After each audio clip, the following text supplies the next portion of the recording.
దేవుడు కరుణిస్తాడని వరములు కురిపిస్తాడని నమ్మలేదు నాకు నీ ప్రేమే దొరికే వరకు.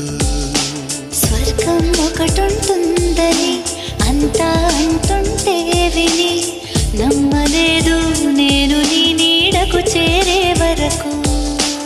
ఒకరికి ఒకరని ముందుగా రాసే ఉన్నదో మనసున మనసై బంధము వేసే ఉన్నదో.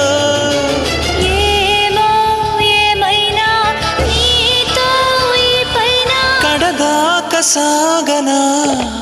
దేవుడు కరుణిస్తాడని వరములు కురిపిస్తాడని నమ్మలేదు నాకు నీ ప్రేమే దొరికే వరకు. స్వర్గం ఒకటుంటుందని అంతా అంటుంటే విని నమ్మలేదు